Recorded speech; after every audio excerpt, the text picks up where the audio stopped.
صحیح ہے. اب انسان چلتا ہے اس راستے کے اوپر لیکن پھر بہک جاتا ہے. تو اس کے بارے میں بتائیں کہ اس کو کنسسٹنٹلی سے جو ہے نا بندہ کیسے اپنے ساتھ لے کے چل سکتا ہے. یہ سوال پوچھا گیا حضرت واصف علی واصف رحمۃ اللہ سے. میں ریپیٹڈلی ان جی کا جی. ذکر اس لیے کروں کہ میں ان کی آڈیو سنتا ہوں یس. اور یہی سوال نا ان سے پوچھے جا چکے ہیں اور وہ بڑا انکریج کرتے ہیں کہ سوال پوچھو, تمہارے سوال آنے والے لوگوں کے سوال بنیں گے اور میرے جواب آنے والے لوگوں کے جواب بنیں گے تاکہ لوگ اپنی زندگی میں آسانی ڈھونڈ سکیں, عمل ڈھونڈ سکیں. تو آ جاتے ہیں اسی بات کی طرف کہ استقامت کیوں نصیب نہیں ہوتی. نیکی کی طرف چل پڑے پھر جو ہے ڈیریل ہو گئے, پھر ڈسٹریکٹ ہو گئے. تو حضرت ایک آڈیو میں ارشاد فرماتے ہیں کہ ہر نماز میں اللہ سے سیدھا راستہ مانگتے ہو, یہ کون سا راستہ ہے جو تمہیں مل ہی نہیں رہا. یعنی کہ انسان ایسا بنا ہے نا کہ اس کو یاد دہانی بڑی ضروری ہے. ہم سفر ہم خیال ہو جائے تو منزل آسان ہو جاتی ہے. اگر آپ کی سنگت اچھی ہو گئی ہے نا, نماز قائم کرنے کی ایک جو اگزامپل حضرت نے جو دی کہ نماز قائم کیسے ہوتی ہے کہ آپ بیٹھے ہو, نماز کا وقت ہو گیا, آپ نے اپنے دوست کو بولا چلو نماز پڑھنے چلتے ہیں مسجد. وہ بولے نہیں میرے سر میں درد ہے, تو اس کو پیار سے سر درد کی گولی دو, اس کا ہاتھ پکڑو اور اس کو اپنے ساتھ مسجد لے جاؤ, تو ہو گئی نماز قائم. یعنی کہ وہ جو آپ کی سنگت ہے نا, کہ آپ کن لوگوں کے کو آپ نے اپنے سراؤنڈنگ میں رکھا ہوا ہے, کن کن لوگوں میں آپ رہتے ہو, یہ بڑا میٹر کرتا ہے.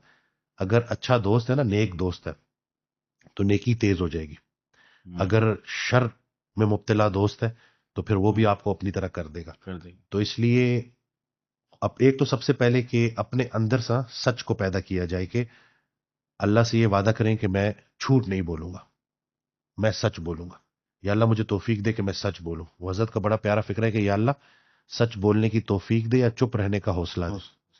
تو یہ اب دعا کریں, جتنی آپ کے اندر سچائی آتی جائے گی نا, اتنی آپ اللہ کی جو فریکوینسی ہے اس کے ساتھ ٹیون کر جائیں گے, اور وہ پھر آپ کے لیے آسانیاں کریٹ کرتا رہے گا, اور پھر اچھے اچھے لوگ آپ کے پاس آتے جائیں گے. اکثر لوگ میرے پاس آتے ہیں, وہ کہتے ہیں کہ جی میں تو بڑا دوستوں میں تھا, لیکن پھر ایسے ہوا کہ وہ دوست مجھے چھوڑ کے چلے گئے اور میں نے بڑا گلہ کیا کیونکہ میں تو بڑا اچھا سمجھتا تھا ان کو, لیکن وہ تو مجھے استعمال کر رہے تھے.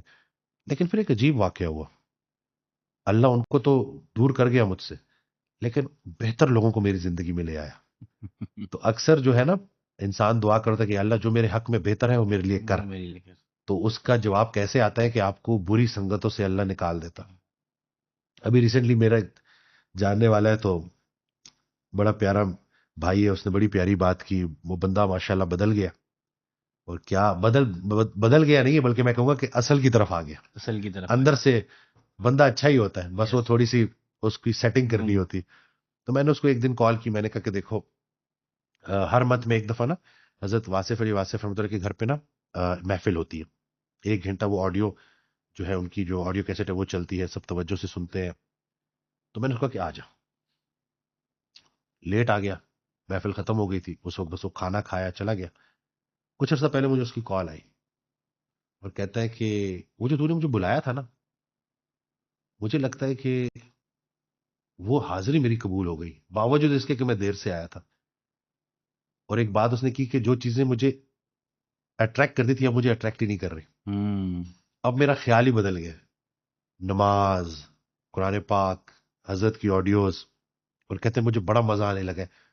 تو وہ جو میری لیٹ انٹری تھی نا وہ بھی قبول ہو گئی. تو مجھے حدیث قدسی یاد آ گئی کہ میں جلدی جلدی اس کو بیان کروں گا, اس کا مفہوم کہ چند لوگ جب خالصتاً اللہ کی رضا کے لیے اللہ کا ذکر کرتے ہیں تو فرشتے ان کے ارد گرد اکٹھا ہونا شروع ہو جاتے ہیں, اور پھر اللہ سب کچھ جانتے ہوئے بھی فرشتوں سے پوچھتا ہے کہ یہ لوگ کیا کہہ رہے تھے.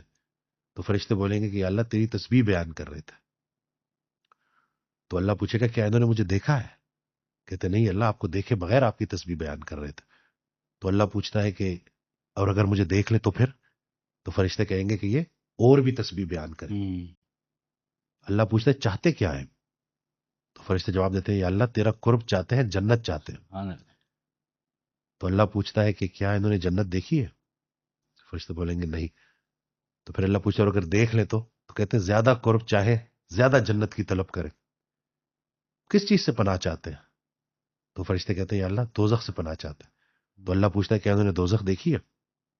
کہتے ہیں نہیں دیکھی. کہتے اگر دیکھ لیں تو کہتے ہیں زیادہ پناہ چاہے. تو پھر اللہ تعالیٰ ارشاد فرماتا ہے کہ ان سب کو بخش دو. تو فرشتہ بولتا ہے کہ نہیں ان میں ایک شخص تو اپنے کوئی دنیاوی معاملات کے لیے آیا تھا. تو اللہ جواب دیتا ہے کہ یہ محفل ایسی ہے کہ اس میں شامل ہونے والے تمام لوگوں کو بخش دیا جاتا. یہ حدیث قدسی ہے.